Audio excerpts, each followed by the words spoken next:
Девушка услышала какой-то тихий писк. Осмотревшись, она заметила в чужом дворе котенка, который из последних сил держался за ветку лапами и просил о помощи. Марина, несмотря на то, что была на последнем месяце беременности, решила помочь малышу. На земле прямо под деревом скалилась большая бездомная собака.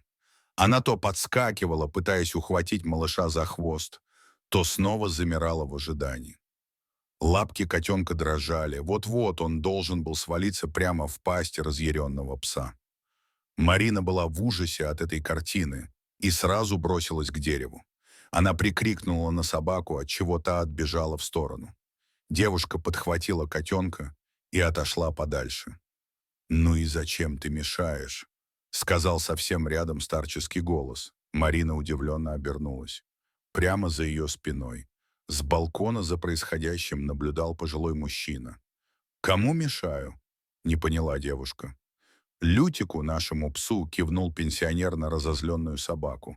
«Он чуть не сожрал котенка», — возмутилась Марина. «Он их не жрет, а душит, чтоб не плодились тут», — пояснил мужчина. «Естественный отбор. Для этого Лютика и держим. А то, видишь, подкидывают постоянно, как будто тут приют. Ты его кинь на землю и отойди. Лютик быстро все сделает». Девушка в ужасе прижала котенка к себе, обняв малыша. «Я его заберу с собой», — решительно заявила девушка. Пенсионер презрительно фыркнул и захлопнул окно. Котенок дрожал в ладонях девушки и испуганно озирался по сторонам. Марина до конца осознала свой поступок только через несколько минут. Она спасла котенка. Это хорошо, но подвергла риску своего еще не родившегося ребенка. А вдруг пес напал бы на нее или укусил за живот? Что тогда? Девушку начало колотить. Она присела на лавочку и глубоко вдохнула. «Я тоже боялась. Когда несла Веснушку домой, призналась девочка, сидящая рядом». Марина недоуменно посмотрела на нее. Ребенок ткнул пальчиком в животное и пояснил. «Я нашла котенка на улице и забрала домой, как вы. Было очень страшно. А вдруг мама выгонит?» Но она разрешила. «Теперь мы с Веснушкой лучшие друзья. Вы знаете, что кошки приносят счастье в дом и берегут своих хозяев.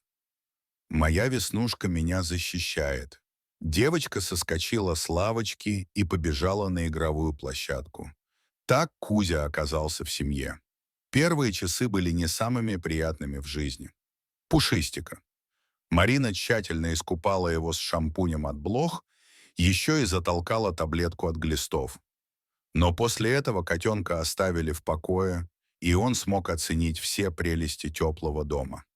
«Это что еще такое?» — удивленно спросил муж, когда вернулся с работы.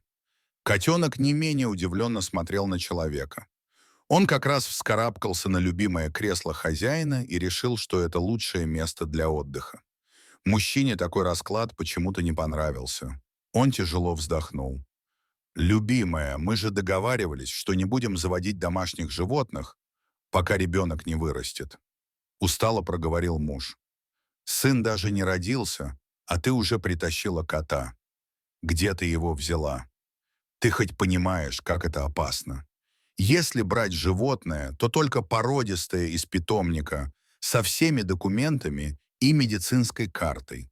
А этого нужно убрать как можно быстрее. Надеюсь, ты ничего не успела подцепить и передать ребенку. Любимая, что с тобой?»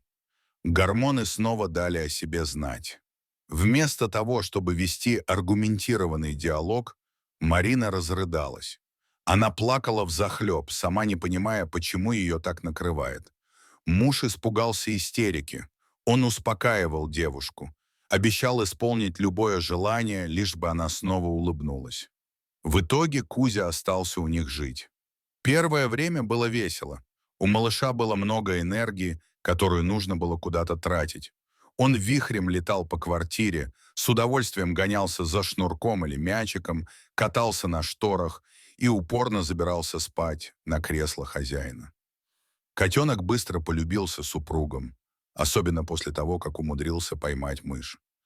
Однажды ночью, когда Кузя наконец набегался и улегся отдохнуть, Марина застонала от боли.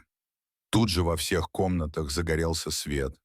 Муж суетился и бегал по квартире. Люди собрали сумки и исчезли на долгих 1,5 дня. Котенок сначала не придал этому значения, но кататься на шторах без свидетелей было скучно. И даже после разбитой вазы никто не прибежал ругаться. Кузя откровенно скучал, а потом с удивлением обнаружил, что запас корма в миске не пополняется. Котенок доел все, что там лежало.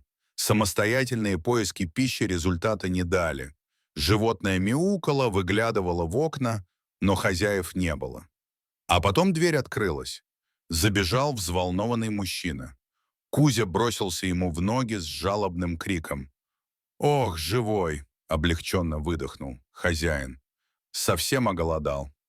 «Бедный, идем скорее на кухню, я тебе корм принес». Человек насыпал еды, поменял воду и горшок. Пока котенок жадно ел, мужчина рассказывал о том, какой чудесный сын у них родился. Обещал скорое знакомство. Кузя не понял ни слова из сказанного. Поэтому, когда на следующий день на пороге появилась уставшая Марина со свертком в руках, котенок вытаращился на них и попятился. Первые дни Кузя боялся подходить к новорожденному. Тот размахивал руками и кричал, либо спал. Марина оберегала сон сына и не подпускала к нему никого.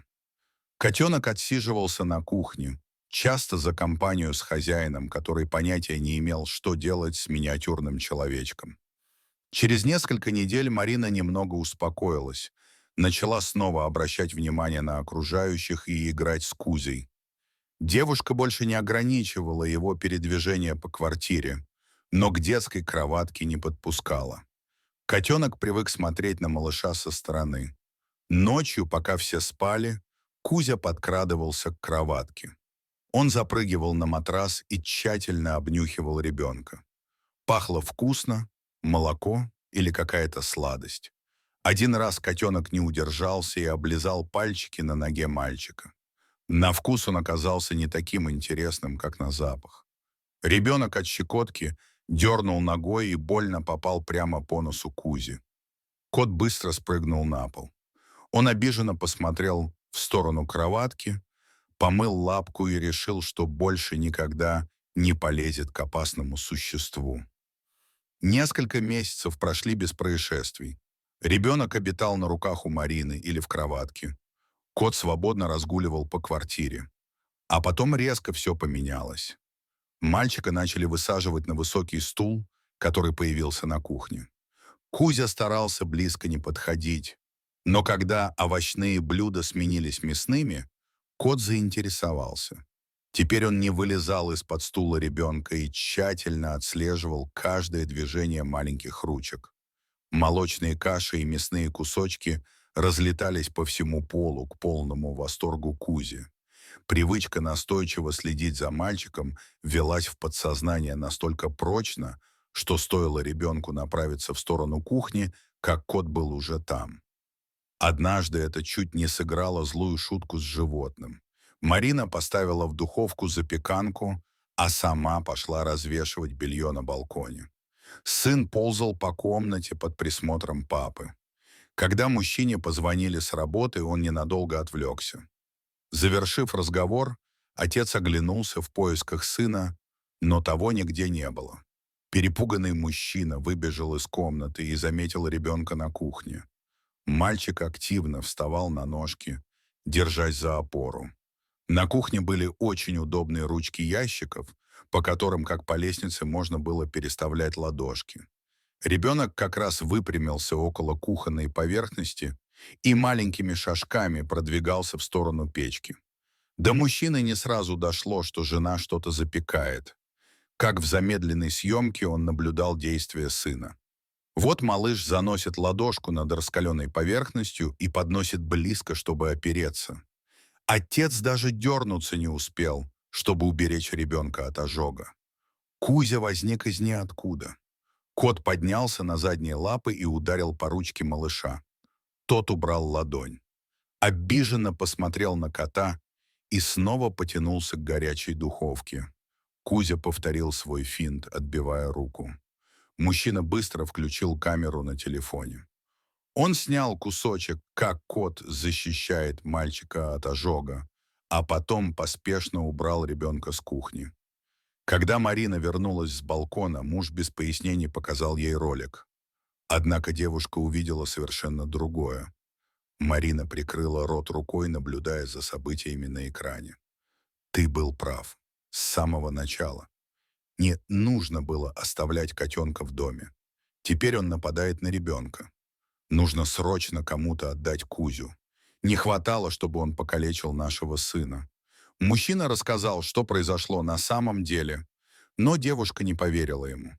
Она решила не спускать с животного глаз и избавиться от него при первой же возможности. На следующий день Марина снова готовила на кухне. Она нечаянно разлила воду на пол. Девушка отвернулась, чтобы взять тряпку. А когда повернулась обратно, мальчик уже был возле лужи. Ребенок мог поскользнуться на воде, но Кузя снова бросился на перерез до того, как произошло несчастье.